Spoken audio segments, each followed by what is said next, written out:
All the colors of the rainbow hidden beneath my skin. Hearts have colors, don't we all know?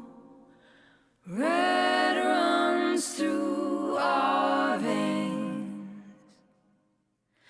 Feel the fire burning up, inspire me with blood of blue and green. I have hope. Inside is not a heart, but a kaleidoscope.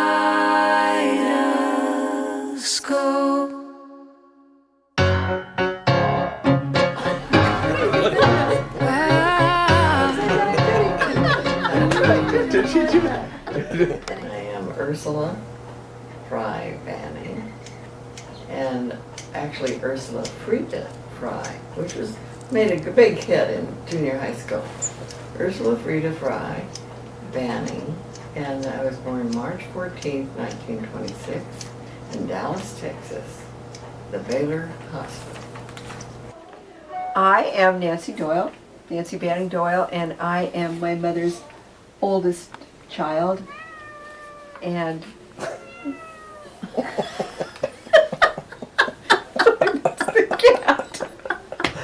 Let's just start out with this one. Will you tell us where that is? Oh, that's on Lakewood Boulevard in outside of Texas, Dallas, Texas.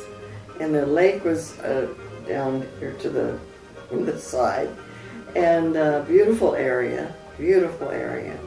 And we liked the house so much that when our neighbor, Grandpa Daniels, said he was going to build a house, we said, gee, that's nice. And he said, but I like you guys so much, I'll build 2 houses. And you can have one of them. That's a good way to go. Oh, that's the way. Who said that? Grandpa Daniels. Grandpa Daniels. Yeah. Who listened to Amos and Andy every night. Amos and Andy. So this was your house right here? Yes, that's the one we rented. And then he lived next door, and then he built 2 more houses.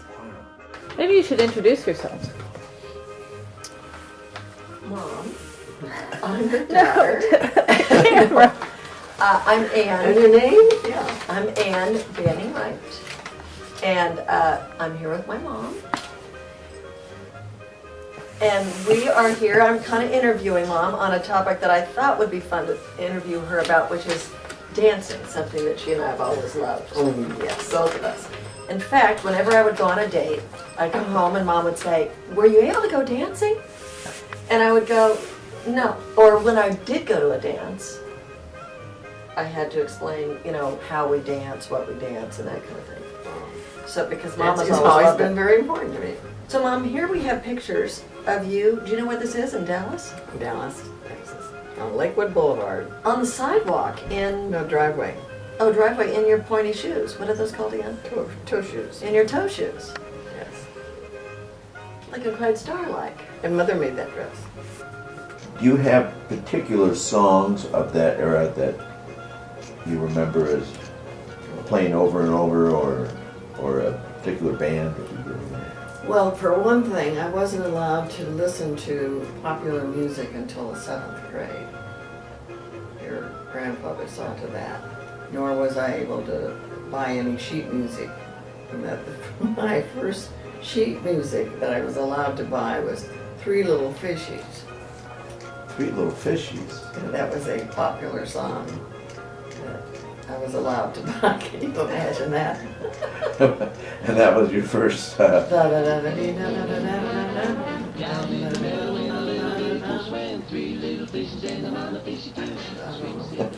Here is a photograph. You can see 1927. Year old. And yeah, you're a year old. And this is your passport picture. Ah, yes. Yeah.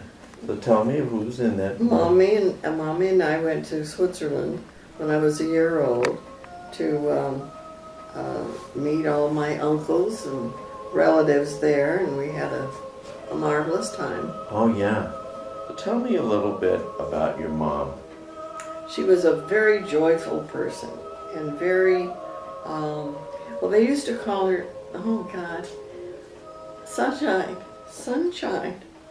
And the funniest thing, I saw a man here just 2 days ago.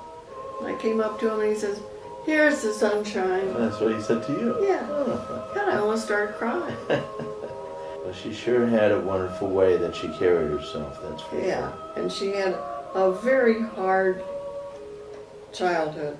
She lost her mother when she was 3. No, her father when she was 3 and her mother when she was 1. So she was always brought up by one of her 5 brothers. And fortunately they were considerably older and they had families of their own. But she really was very... And she was very much loved by your children.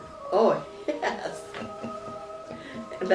I think that's one of the nicest things that God did for you to know my mother and have her care for you when you were really little. Yeah, I agree with that. Tell us about who that is. That's my darling daddy, who was brilliant. They called him Fröhliche Fritz. And Fröhlich means happy, joyful. And Fritz was his name. I knew him as a very stern father. And boy, on the nose, you know. I had to be a very good girl. But he also had a very fun side, which is nice. And his fun side was humorous, like would he tell jokes or would he... He was very funny in Swiss. He wasn't funny in English. Yeah. I mean, this is 1920, right? And he's quite the dude there with the stick pin and the tie. And did you look at him as someone who dresses up? Are you serious? No, not at all. No. He was my daddy. Daddy was at that point a wildcatter, and that's the fastest way you can ever lose money, except I guess have horses. Racehorses, yeah, Yeah. too. Yeah, so that's he was a wildcatter, and he would go as a geologist. Would he be hired by other people to go I think he inspect bought interests in different wells? Mm. And what did you say? Sometimes it was Oh, yes. chicken. Or Mommy used to say it's chicken today and feathers tomorrow. And I remember him too. In my faint memories is having the muscle T-shirts. You know, the ones that Very he had, strong. he had really big arms, and he could wear those, white beaters, I guess you call them now. And he would, just really big arms, and then he'd go out into the backyard and he would chop wood and chop things, and he knew how to do that very, very well. Well, he spent, he was a geologist, and he spent a lot of time with the microscope and being compact, spaces. But then after you do that for a few hours, then he'd go out and chop wood, which is a nice change.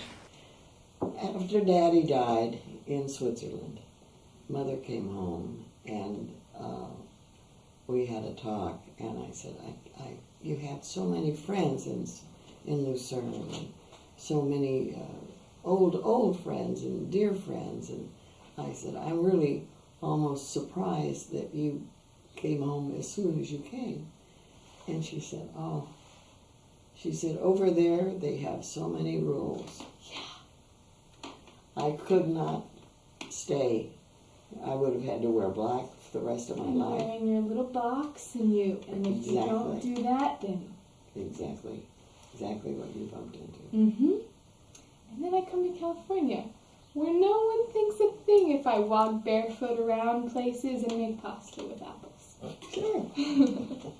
And they ought to be ashamed of themselves. And that's why more of us need to go over there and infiltrate. and just show them that there's other options. This guitar, is there a good story Oh, behind that's it? Mommy's. Mother played the guitar all the time. And she and Daddy sang beautifully together, because Daddy had a great bass voice. And they sang all these and yodel, you know. So, Do you know how to yodel? yeah, Uh, sure. Not a whale, I gotta do that.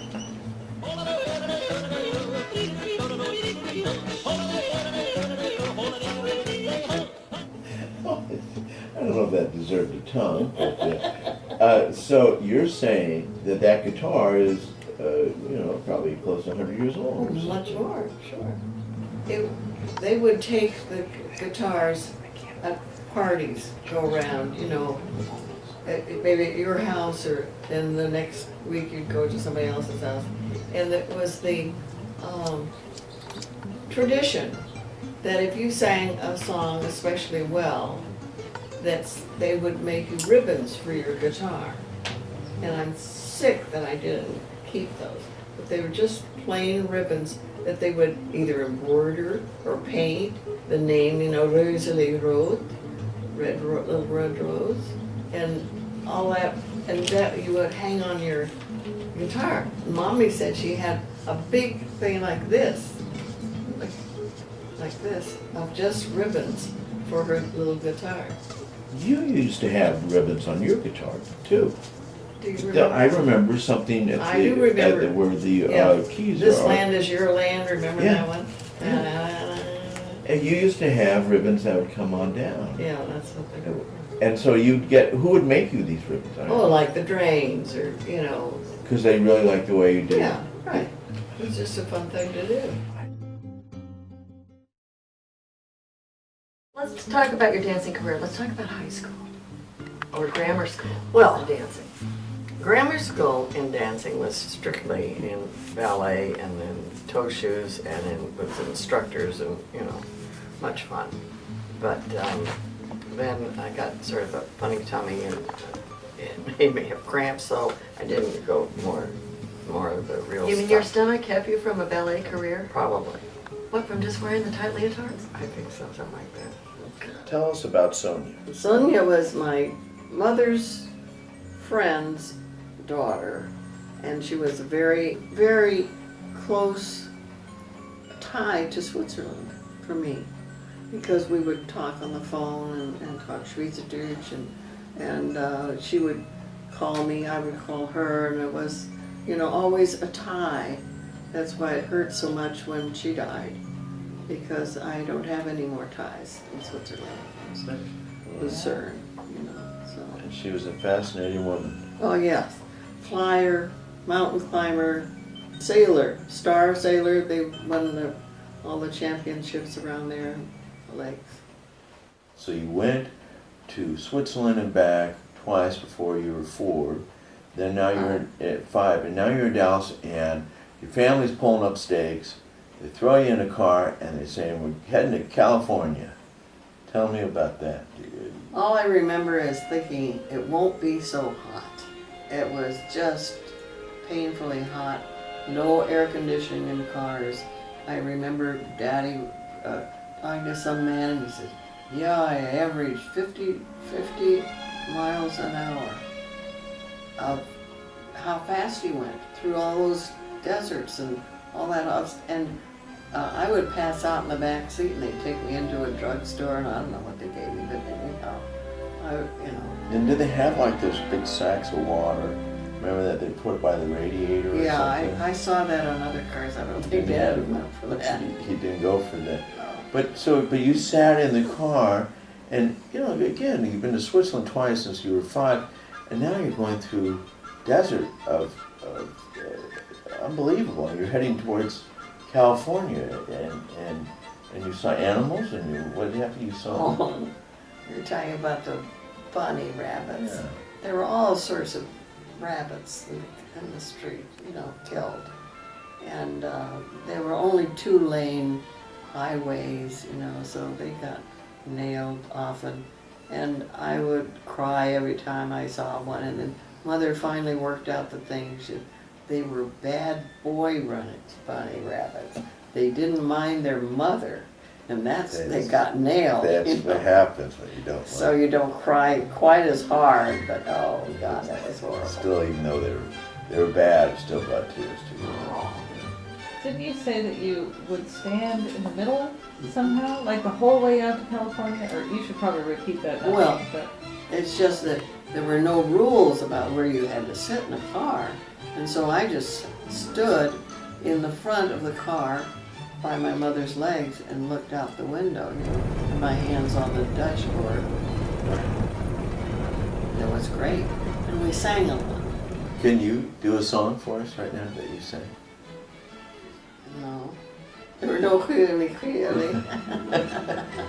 But you could sing that. You could sing we that sing for us, that on right? our road trips. No? Yes, we did. Yeah. Yeah. You have sang that on our road trips when we were. Oh, sure. Can we just sing that for us? Clearly, home, sa, clearly, home, sa, clearly, home, sa, clearly, home, sa. But Ma, so now you're rolling to California, huh? The land of milk and honey. I mean, what did you think? I mean, do you remember? All I remember is being teased unmercifully for my Texas accent. So I had an answer for that. I talked like I pretended I came from England. And I had a whole other set of words and so on that I used.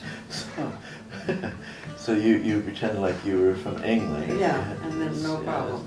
Now, there was a time in my life that you were able to switch on that Texas accent. Oh yeah, honey. Yeah. Right now? You still do. It's- Of course, sure. In fact, I was thinking Willie Nelson's going to be on tonight. About 9 o'clock or 8 or something. We're going to check that out. Okay. Yeah. Oh, my hero. You don't remember where you went to grammar school? Oh, of course, I went to Cherimoy Grammar School on Franklin Avenue. It's still there. In fact, there's a lady here at this old folks' home. She went there too. Really? Yeah, and LeConte Junior High School and Hollywood High. Wow. So then I just took over dancing at Hollywood High, which was so fun. What do you mean took over dancing? That was what was important to me. Oh, you know, I don't have my other though. And so we had dancing at noon often, sponsored by the YWCA, no, YMCA, Young Men's Christians. Right. They were very big in Hollywood. And so they put on tunes and you guys would all dance? Yeah.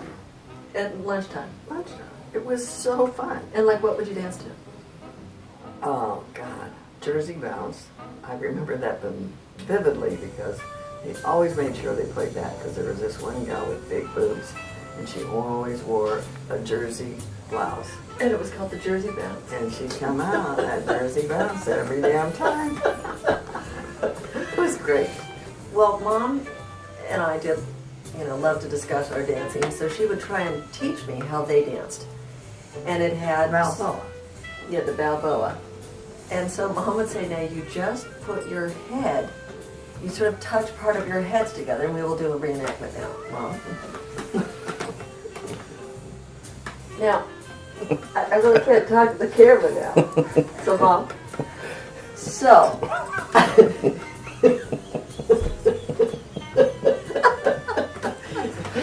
well, what I'm trying to say is, so you kind of guided each other with this bizarre head point, where you would do, and Mom would start kind of quasi-laughing and quasi-out of breath, and she'd just be, and my ear's getting all hot, it's getting all weird, but you got to stop with the weird breathing. Oh my. So I was never particularly great at the Balboa because I've got to find somebody that knows how to do that and show you. The Balboa. Yeah.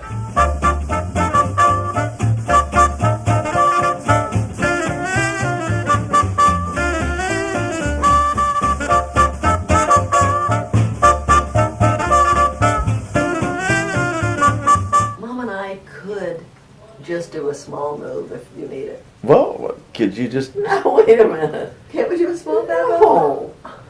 I'm not going to be made a fool of without somebody not knowing how to do the damn thing. Oh, you mean I would reflect poorly on you? Oh, Mom, that's just not like you.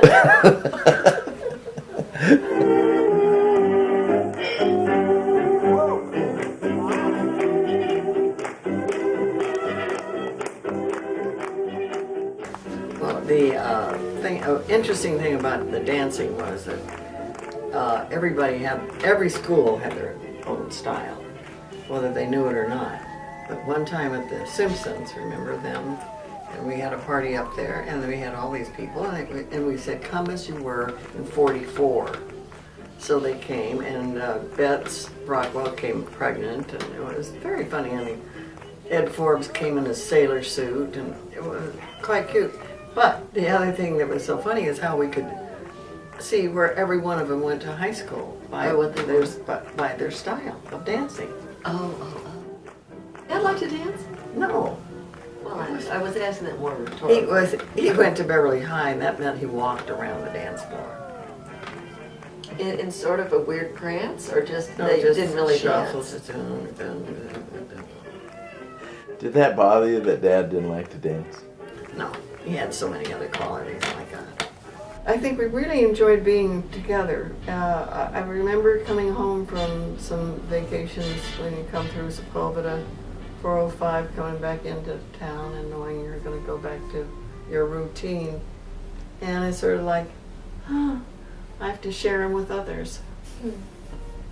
Something that you miss about Dad specifically? Hugs and humor. Did you tell him about your first date with Bobo? You must have talked about that, right? No, Let's talk about how you met Bobo and how you already knew his mom Flo before you knew him. So tell me about that. that's well, I worked at Phelps Raquel, and Flo. What was Phelps Raquel? Phelps Raquel was a very nice upscale men's store and just a little bit of a woman's store. And Flo was working there during the war. And she was so beautiful and so fun and just like nobody I'd ever met before. Every person I knew that was her age was much more stilted and much more hard to get to know, but she was open and fun and delightful. So I saw somebody say, "Oh, Flo's son is downstairs," and everybody was in the mezzanine area, and we all looked down, and here was this handsome fellow with a junior Lieutenant JG in the service down there, and I thought, oh wow, and I was engaged at the time. Was he wearing his uniform? Is that what you Yeah. did? He was. Oh, like did he have a hat and stuff, or could you see his little curly hair? No, everybody did see all that. And what was the name of that guy you were engaged to? Barry. I don't know why they love that so much. Anyhow, Barry was out of the picture, and I had broken up with him, and 3 weeks later I met Bobo. So how was it that you ended up meeting him? You came into the store to see Flo, and then how did you go from there? Then our crazy friend Jack Tobin, this mutual friend that I knew at SC, and he set us up on a blind date. And I was very lucky that the first 3 times Bill called me, I had dates and didn't go out. And I didn't think of it, I didn't know about it at the time. But knowing how competitive it was, I thought that really made my case. Don't you think that's hilarious?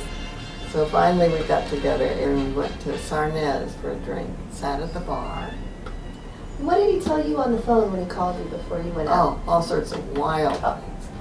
He told me that he had the second chair at the Beverly Wilshire Hotel for the barbershop.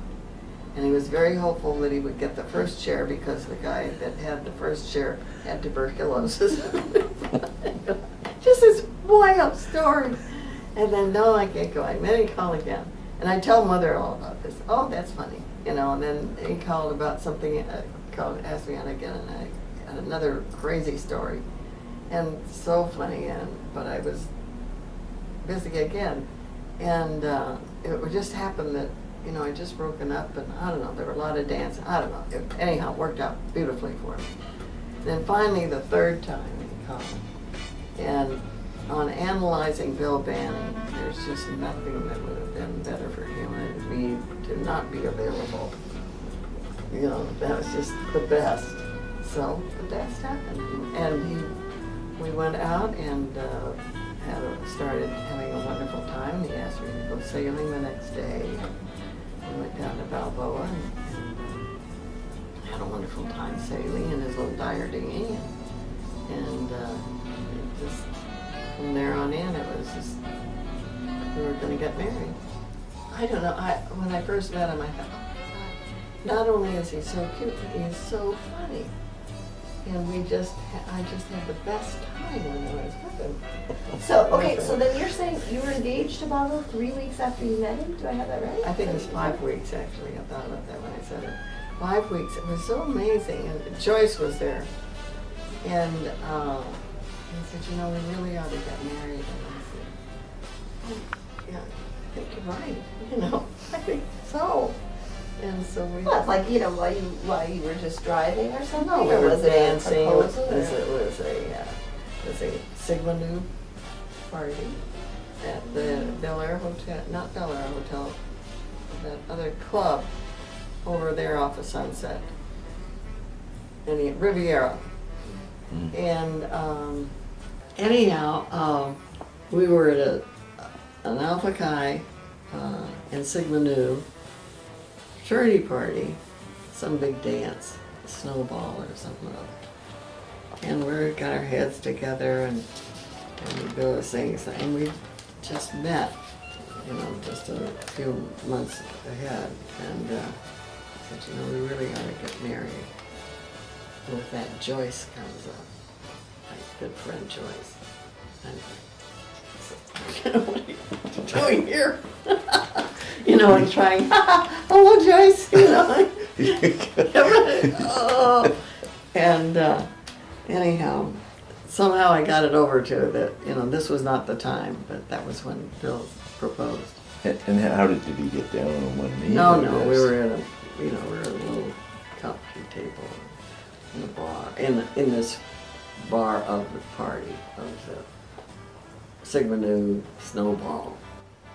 The fun part was that when Bill asked my dad for my hand, and Mother and I were behind the door, you know, and laughing, and then he's doing it, and then he said, I have a good job, you know, and it was just the whole, just like a movie. It was marvelous. Let me ask you this. Why do you think you knew each other about 5 weeks by the time you were engaged? And how long before you actually got married? How long were you engaged? It was November, and then we got married in March. So, And when you got married in March, what was your wedding like? wonderful. And where was it? Oh, it was in Beverly Hills, and oh God, and it was an Episcopal wedding, and with the minister, Dr. Smith, asked us all to come in and have some discussions about marriage and so on. I think there were 6 things, and the first 2, Bill fell asleep. 6 like meetings with the Yeah. pastor that was going to marry you, and he fell asleep. And what church? Well, we got married at All Saints off of Santa Monica Boulevard, All right. Episcopal. And it was so funny because the reception was at Don Pauline Childi's, and that's in Los Feliz. At their house? Yeah. And Jack Tobin was the best man, and he was supposed to pick us up after the wedding and drive us there. And he parked on the other side of the street, like we were supposed to leave the church and then look around the street and then go over there. And Bill's going, like crazy. It was a very funny fellow. Anyhow, we had a lovely reception, and it was very short. And why were the receptions short in those days? We talked about this before. You don't want me to go. I do. Don't you just say? Well, I guess it should be known because I think it was nice. At my time, you didn't sleep with your engaged person. And that was saved for after you got married. So we had a very short reception and then go up the coast. And you went to where? Where did you go for your... The Miramar. the Miramar Hotel in Yeah. Santa Barbara. Right. And then from there we went up to Carmel. I wanted to ask you, Mom, about a few things, mostly misconceptions I had. Until I was probably in high school, I believed you when you said, Oh, look at his tail. Oh, this is weird. Get it out of here. when, okay, when you said that you and Dad, when you got married, only had a nickel in the bank. And I want you to know, I believed you only had a nickel in the bank. When we came home from our honeymoon, This is what I heard. Bill said, he figured out the checks that he'd written. He says, well, we have a nickel in the bank. And that's true. But he had a good job, and he probably got a paycheck when we got home. But when we came home from our honeymoon, we had a nickel in the bank. So that is a true story. That is a true story. Well, I worried about it until I was well into high school, Oh. that you only had a nickel in the bank. Till I figured out that that probably was, you know, something like this. And we were not going to have one child. Because we were both only children. We both didn't like it. So did you have in mind that you were going to have 3 children, or is that just the way it worked out for whatever reason? Yeah. And we didn't make the 3 number, but it wasn't going to be 1. That was all right. So how did you know not to stop at 2 or not to go for 4? Yeah, What was it, well, the time? money has a lot to do with it. And I remember having the boy and the girl, and we thought, well, that should be enough. And then we thought we were pregnant, and we were so excited. But we weren't pregnant. So then we decided we better have a 3rd. And that was Annie. Yeah. Could you imagine not having Anne? No. Catalina, could you tell us about your earliest memories of Catalina and how that started in your life? We went over to Catalina with Bud and Flo. He had a 37-foot yacht.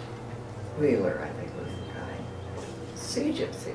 I had never been on a boat like that. And of course I was, you can imagine, all eyes. My favorite thing, Bud would take me on the launch with a glass box, glass bottom, and I would, be able to peer into the water. It's so clear that you could see way down Oh to the my bottom. God, really? Yeah, it was great. It was lots of fun, and Bill and I would hike a lot. It was quite a party situation. And Bud and Flo used to be on the boat, and didn't they have an organ or something? Yes, Flo played the organ and we'd sing, and then people would come around, and your father used to go, and he'd go visiting, and that water over there was cold. And he'd just swim over there like he was in a pond or something, and chat with the, they're the Lawrences, they're here now, and blah, blah, blah. And everybody would go from boat to boat and have a drink, and then they'd go to the isthmus or whatever, and a lot of drinking, a lot of drinking. And I had known that Flo and Bud had friends that were like John Wayne and Dana Andrews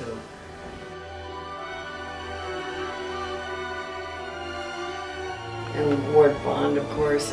And did you like any of these people more than others? Dad knew them from way back, didn't Oh he? yeah, yeah. From back in the 30s When he used to work at the isthmus, either handling the luggage that came or the laundryman, or he had several different jobs because he worked there several different summers. Right. And so he knew those guys pretty well. I remember you always used to say that Victor McLaughlin, what was Oh, I his forgot favorite? about him, yeah. That was one of He his. really was just like on the movies, a great big hunk of a guy, a big Irish. voice, and the whole thing. And he bought everybody candy and ice cream, and it's just fabulous. Right. They were all good buddies, and they all loved to go over to Catalina. And I think the thing was that these men who worked very hard and were very, like Bud was gung-ho advertising person, and he'd get over there and they'd start drinking about 4 o'clock on Friday after they'd gotten there, and it was just sort of like one party right down to when they left. And that's why one time when we came back from the isthmus after evening of drinking at the bar and so on, our boat was turned around on a mooring. And Lord Bond had done that. You mean he had actually moved the boat Yeah. just to keep you off the... Yeah. And did you drink on the boat, or you went into the isthmus? Oh, there's a bar, yeah.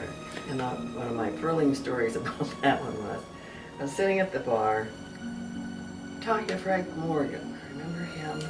I am the great and powerful Wizard of Oz. You are? I don't believe you. No, I'm afraid it's true. There's no other wizard except me. Anyhow, we were talking. I was sitting in the bar and he was standing beside me holding his arm around me. And Ward walks up. And, well, what do you know, it's Jebber. And evidently they had a little bit of animosity between the two of them. Weren't you frightened? Frightened? You are talking to a man who has laughed in the face of death, sneered at doom, and chuckled at catastrophe. I was petrified. This hold that Frank had on me was just getting tighter and tighter and tighter, and I was just... It was so funny. Oh, The Ward. wizard had his arm around you? Yes. Well, he was very nice, and Ward was too. Ward used to drink, but he didn't drink anymore. So. Yeah. But he was a large, like John Wayne, Ward Bond was a large man. Oh, yeah. You know, But John Wayne wasn't. Yes, he was. Oh, yes. Oh, yes, he Oh, was. yes, he was. Oh, was he? Because I remember going to Universal and they said they moved all of the doors down so that he would look tall. That Oh, is no, so wrong. that is... John Wayne Oh. was the offensive tackle on the UFC football team until he hurt his shoulder at the wedge down at Newport Oh, and no could no way. longer continue to play, and then got into acting. Like how tall? He was 6'4". Something like that. We had, one time, friends of ours, Bob Norby came over, and his job was he had a flower delivery business or something that became quite good for him. Anyhow, so he was pretty strong, but he was maybe 5'10" or something Yeah. like that. So Ward and John Wayne were in the area that we came in. I introduced them to him. You know, how do you do? How do you do? And so afterwards, Norby said, "That was just like shaking hands with two huge trees." Here's what's going on here. People stopping me, everybody telling me what I can do and what I can't do. Next thing I know, you'll be telling me what to do. All right, Pat, I will tell you. What? Stop your wagons. Oh, I give up. Yeah. You know, you were not affected by being around these John and Ward. No. major celebrities. I mean, is that because Bud was very good friends with them, and then you became good friends? And I probably never saw them in a movie. You know, they were just friends of Bud. Well, I knew that their names were. Didn't ring a bell with me. And I tell you, who else was there who did ring a bell with me is John Ford. He had a beautiful boat. Mary, his wife, and in fact, Mary came to Bud's funeral, and they were very, very nice. But I remember he did a lot of good stuff. oh yeah, sure. And who else did a lot of good stuff and was fun to watch? Sterling Hayden, and he had a beautiful little sailboat. He didn't have a motor on it. He could moor from just easy. He's a wonderful sailor. The nicest thing that could happen to any of those yachtsmen as they were there is if somebody had an emergency out on the water, and that came over the radio. It was like gangbusters. All these guys would be on their launches, you know, out to the boat, whoever had the problem, and that was great fun. Right. But one of my saddest moments was over there, because I was there with your dad and Bob Lapham. We were sitting behind the wheel, and everybody had gone ashore already. And we were watching other boats come in, and it was beautiful, beautiful, beautiful. And I said, let's sing. Being an old Swiss, that's, you know, that's what we did. And I start to sing something, you know, it's a long, long trail of winding or something like that. Or a Swiss hit. No, they wouldn't know that. Anyhow, they're both tone deaf. And I was almost in tears because they just could not carry a tune in a basket. And here I was in this gorgeous setting of beautiful water and calm and oh my. Where a good rendition of Down in the Valley would have been so meaningful. But of course they always know the words, and I never know the words. Oh God, it's really funny. That would be in the 30s, or the 40s. Yeah, right. The 40s. We were married in 47. Right, so that would be probably 48 or right. something like that. One of your favorite holidays has always been Christmas. Yes. And why is that? Oh my God, it's got everything. And don't forget, we always had the tree with the candles on it. Right. Lit candles, and it was always a very special event. From our side of my family, with the Swiss Christmas, and Mother and Daddy always had the tree with the candles on it. But I'm trying to remember, because I remember there was always a bucket of sand. And it wasn't that the candles were allowed to be lit very long.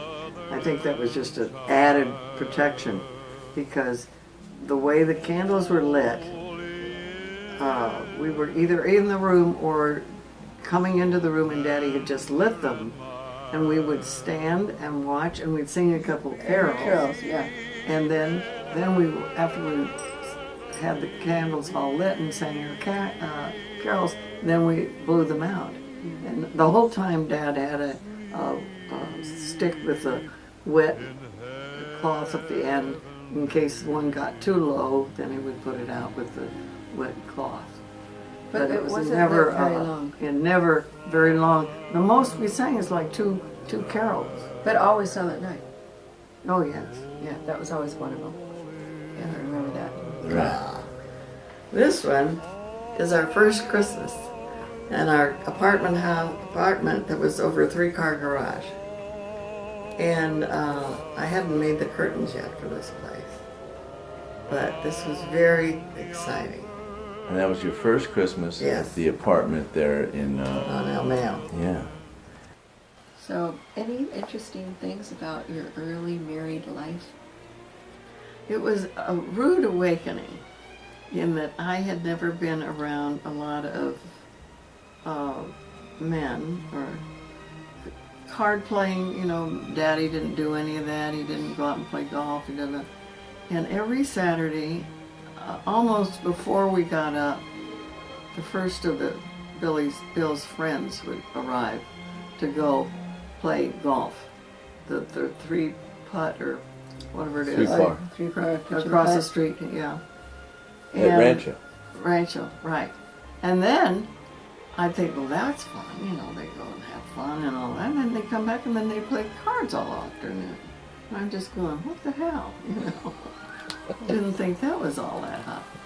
Well, when Bill and I were first married, Addie Masters, who was a sportswear designer, suggested that I come down and model. Well, I've never done that before, but it's easy enough. You know, you just change your clothes a lot. And so I just worked for her some special time, but her next door neighbor, Georgia Bullock, needed a model, and I made $40 a week, and I was her showroom gal.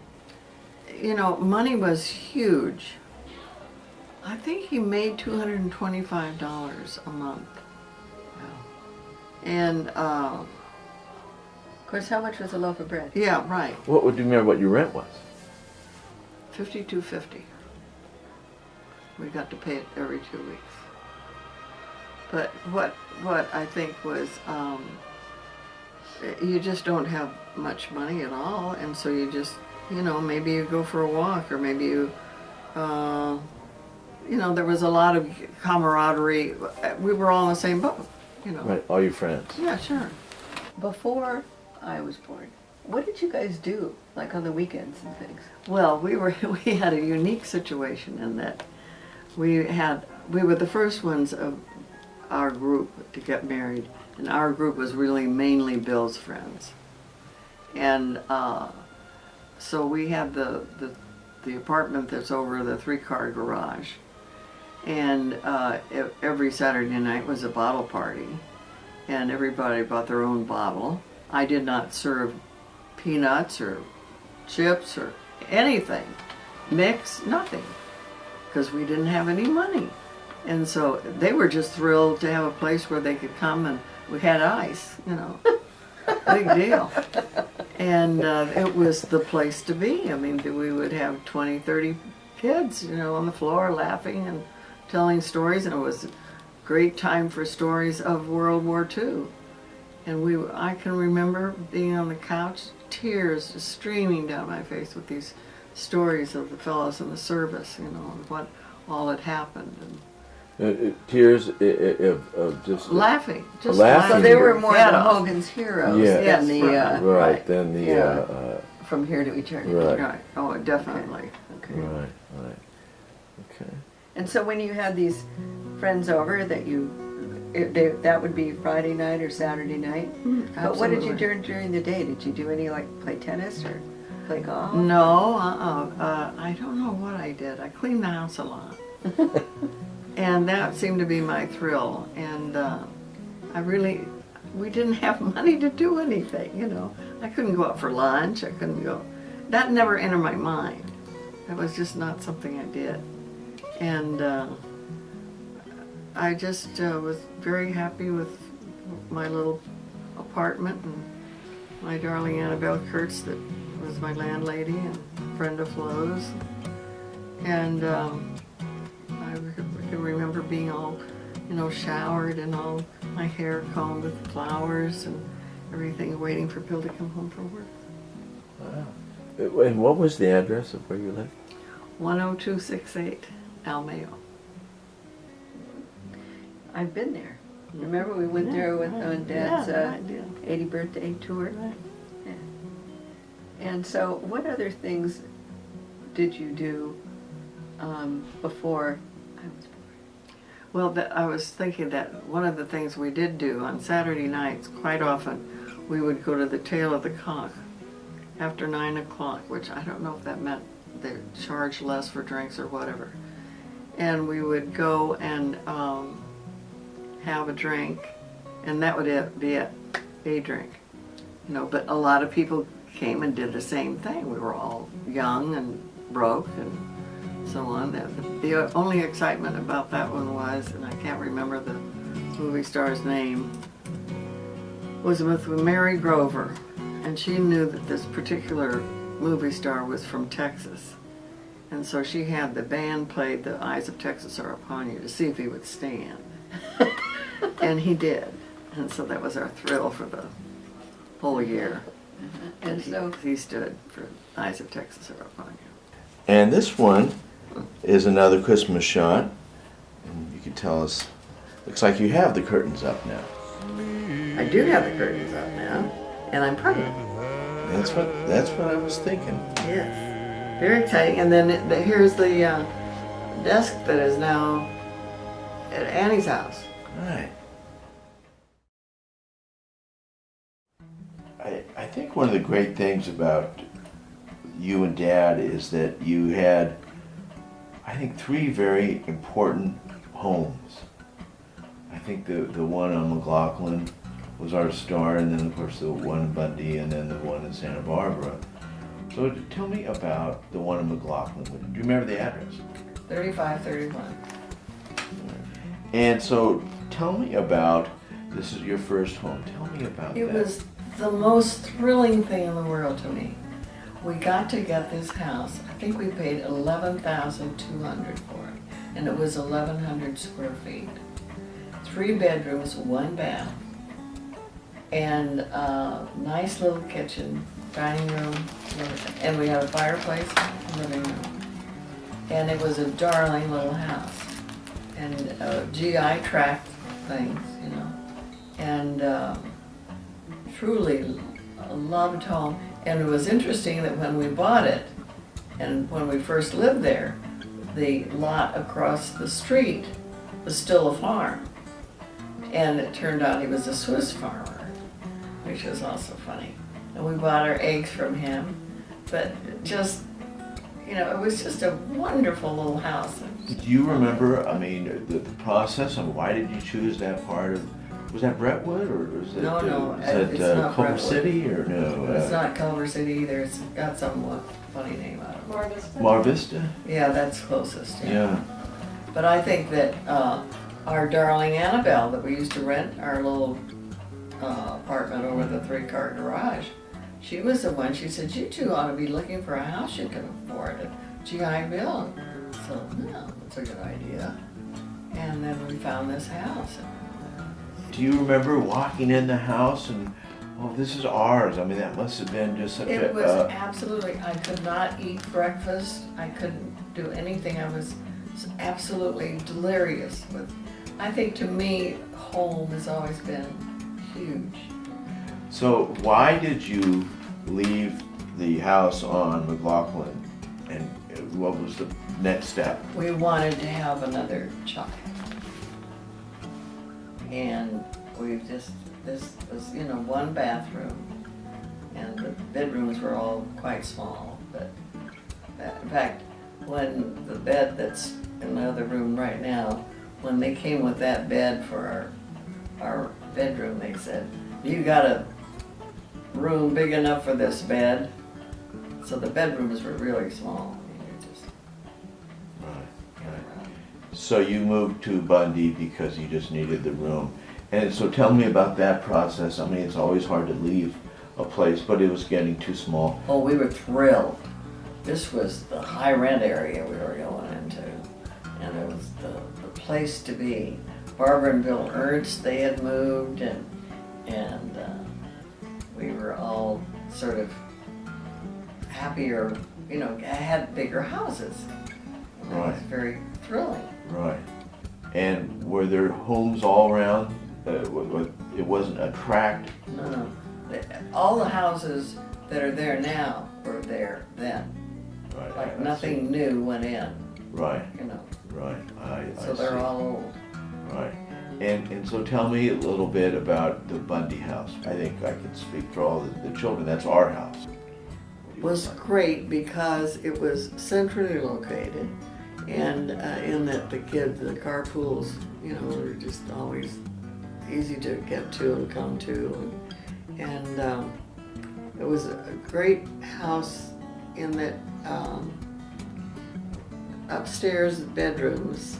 There's something about going upstairs to bed that I think is very good. And just calling it end of a day and Yeah. we're leaving now. And I can remember so well Bill carrying Annie up the stairs. She's always had long arms and legs. And just those arms and legs hanging down as he's carrying her up. And then, mustn't forget about Bill's trick that is still mentioned in cards that I get from kids that have spent the night, you know, at our house, and girls. And because he would fake going up the steps like it was 14,000 steps, you know. By the time he came up to their room, they were in. Of course, you were always downstairs. I was downstairs. You know, I don't want to go upstairs. That's where my sisters are.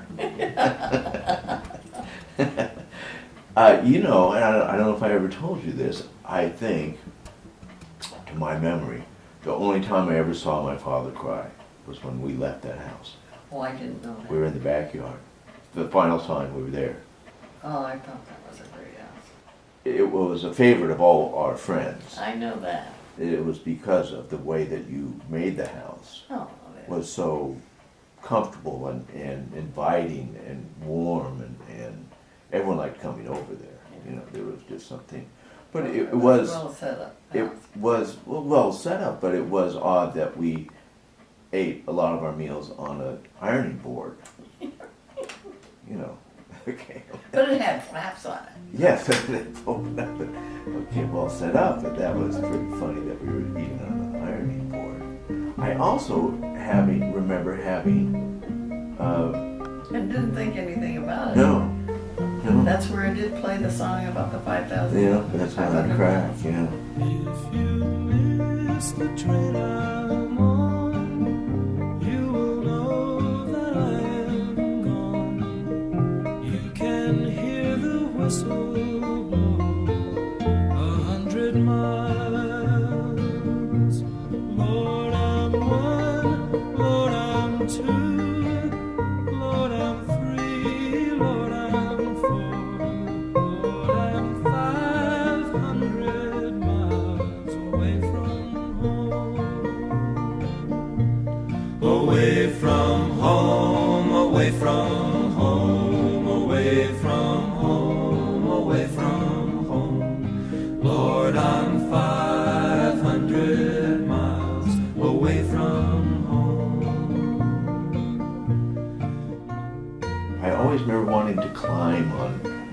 refrigerator or did I do that or is it? No, that was one of the, no, you did that right on McLaughlin. Because I'd never been around boys.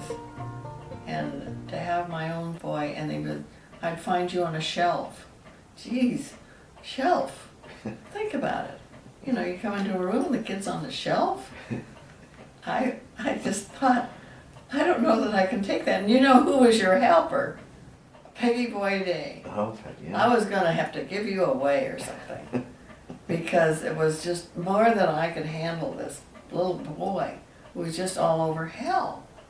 And I just never been around anybody like that.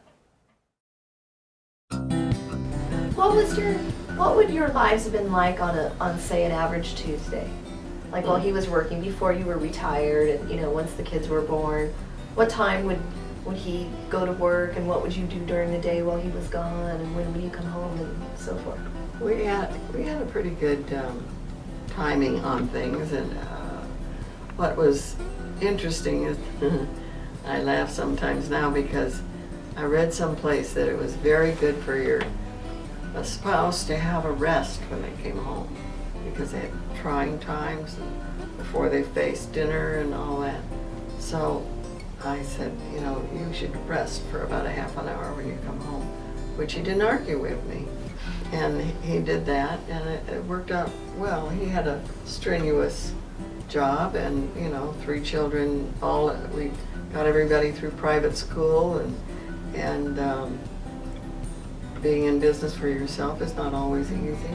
And so we did that. Would you cook dinner most nights? Every night? Yeah, it was a big deal if we went out for dinner.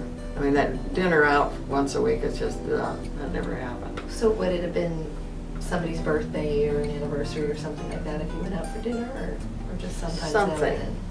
Something like that would be a big deal. And of course, we had the club.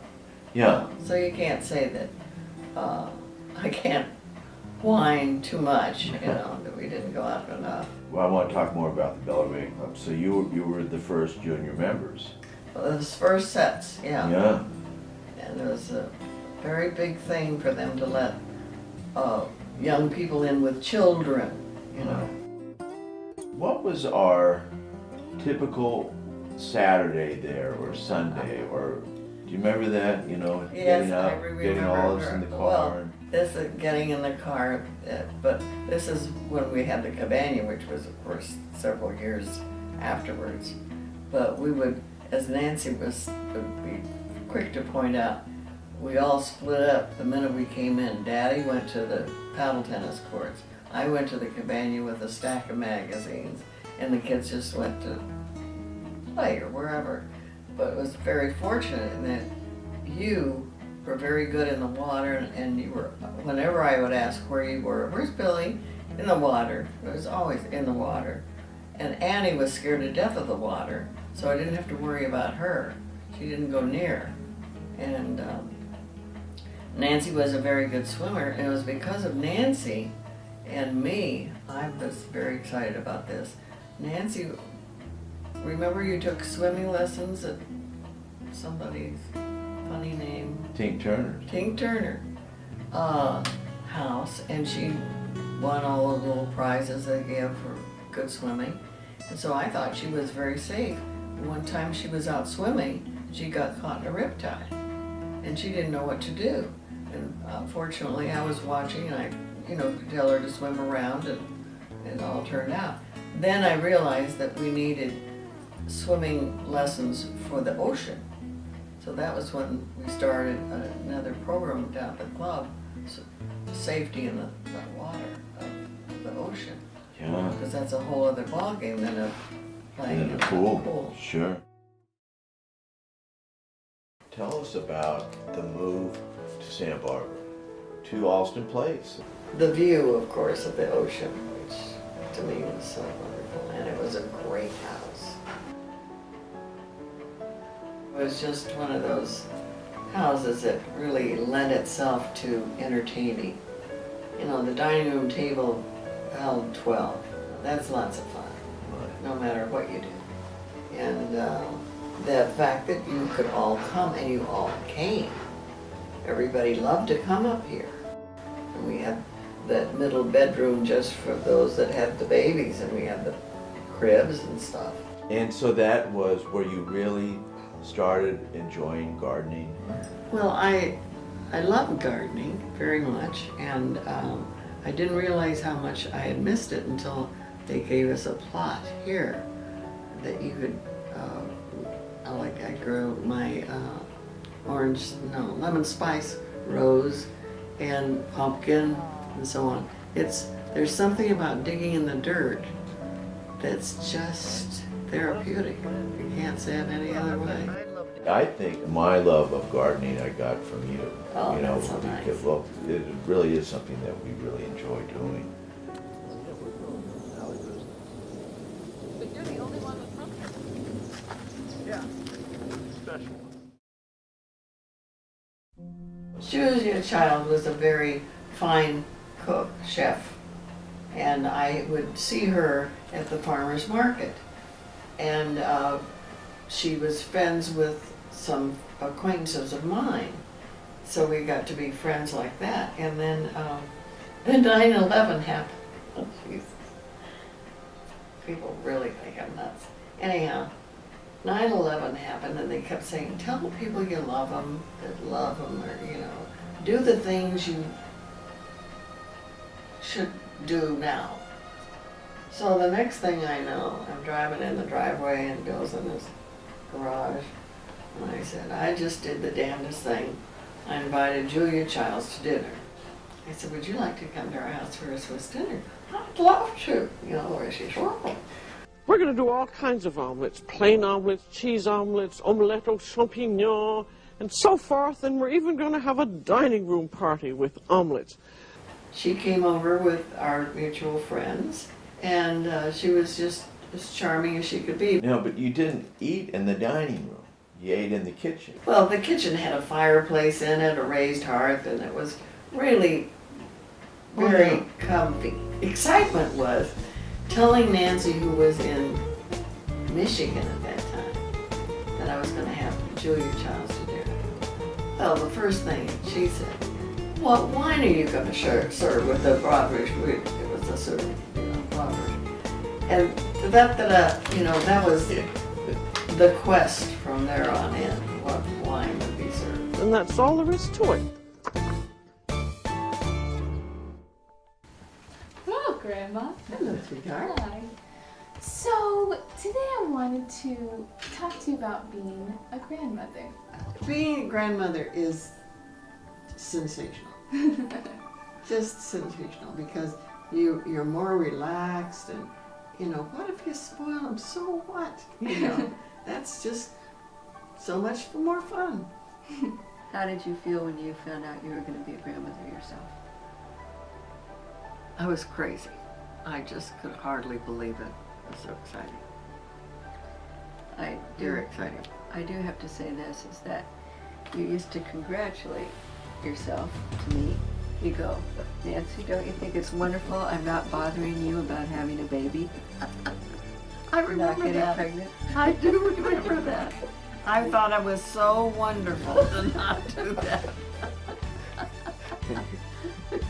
Shake your own hand. Yes. And just, What a gal. What a gal. That's not bothering me right then.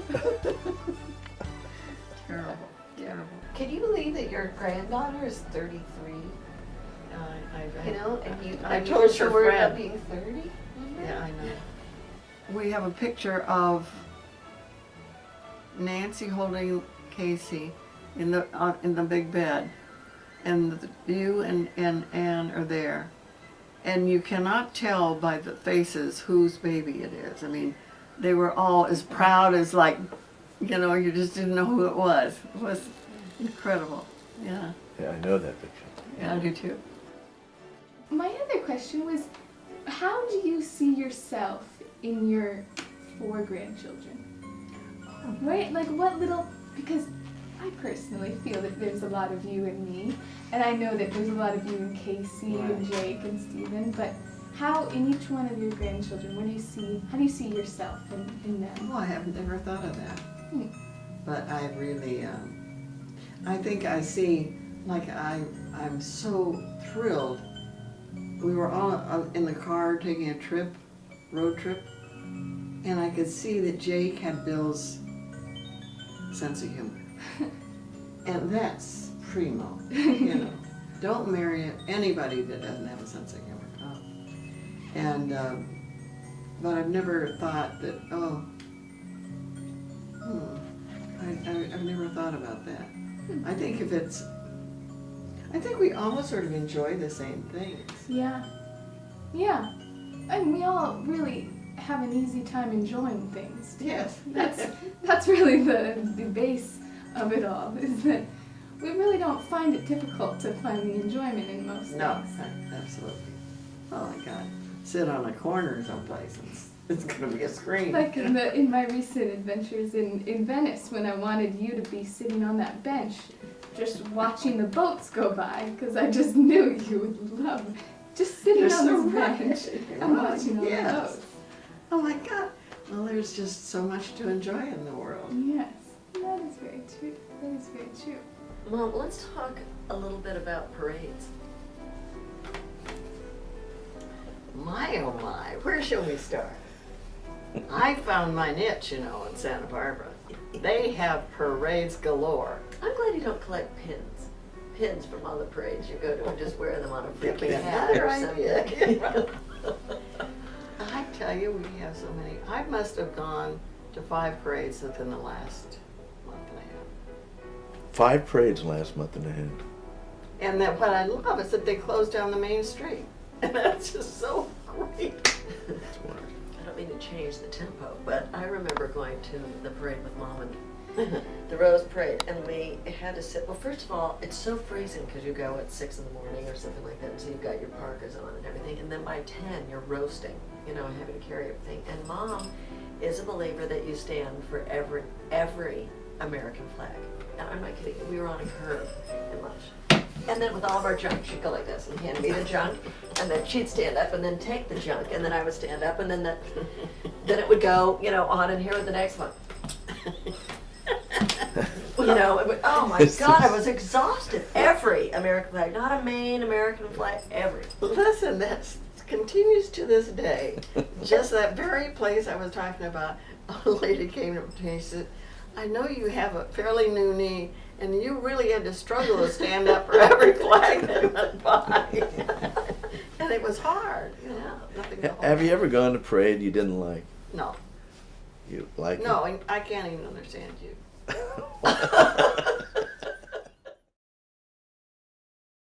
Now, Mom, you wear a cross every day.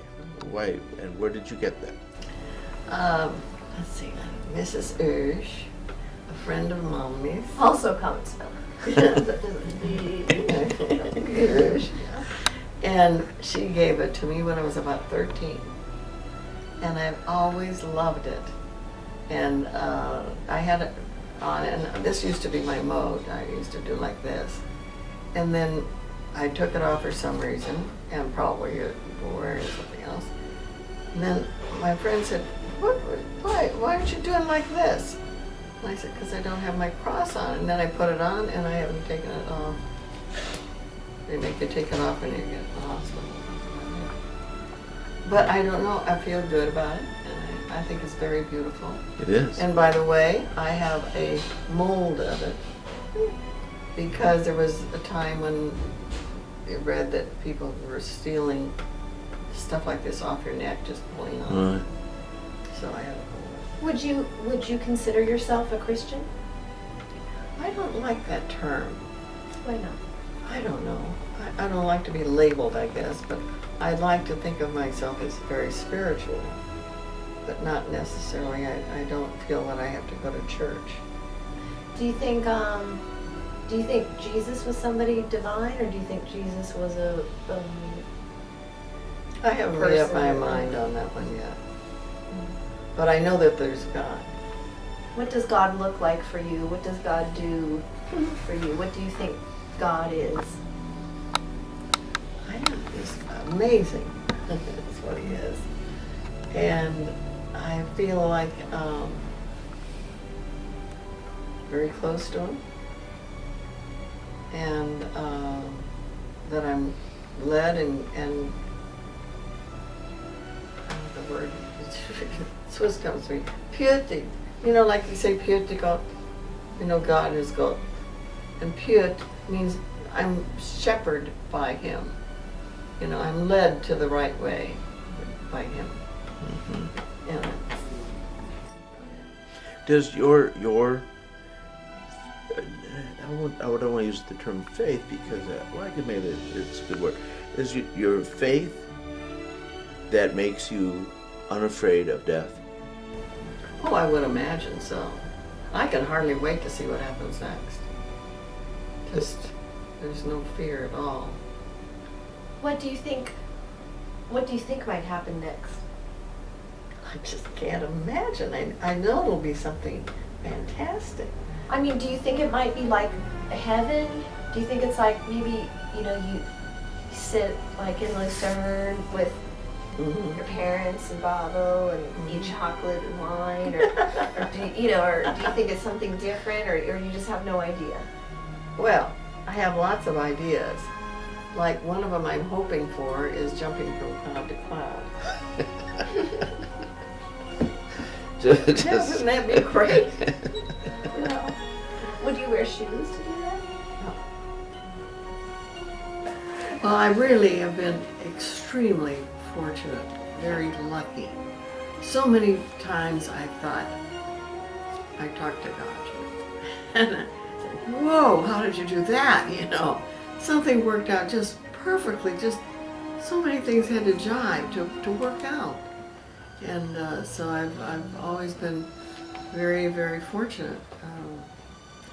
And I think having Mother being as positive as she was and saying, always look for the good, always look for the good, that had a huge effect on me.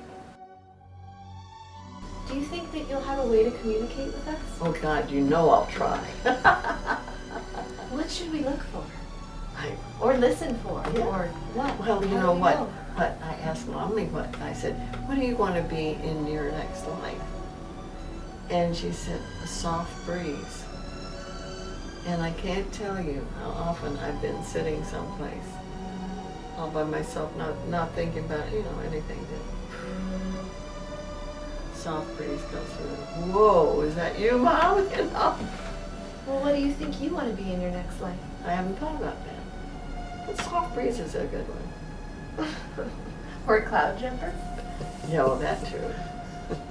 That would be something. Sorry. What should I tell my children about you? Tell them how much I love them and how I'll always be taking care of them. There's no question of that. There's no question. What would you want them to know about the kind of person that you are? I'm a person that loves truth above all things, above many things. And I love children, so they don't have to worry. You don't have to worry. That's great. Thanks. Sorry, I don't know why I got emotional about that. You're talking about your children. Well, I don't have children. I just meant if I had them, what would I tell them? What if you didn't know them? I don't know. Well, it's somehow I'll try and I have no idea how I would do that, but I would try. Well, you have to. And Mommy, that's the only thing that makes me think, well, it can't be done. Mother would have done it. Fanny and Nancy, I'm sure. You. But I don't think you ever felt anything.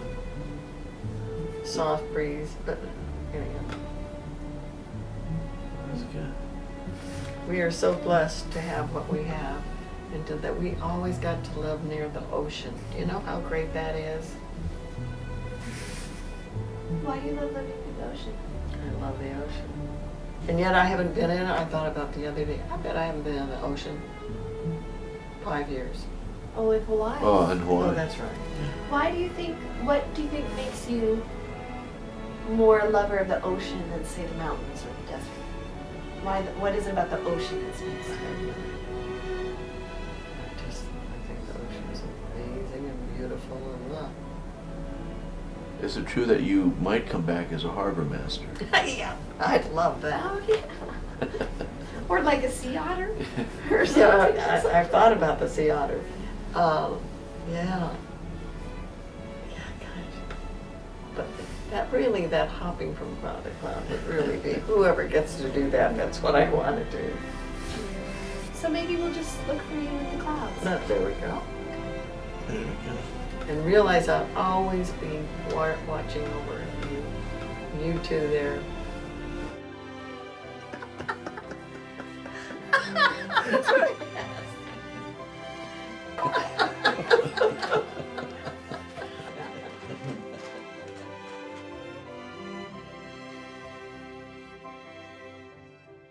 All the colors of the rainbow hidden beneath my skin. Hearts have colors, don't we all know? Red runs through our veins. Feel the fire burning up, inspire me with blood of blue and green. I have hope. Inside is not a heart, but a color.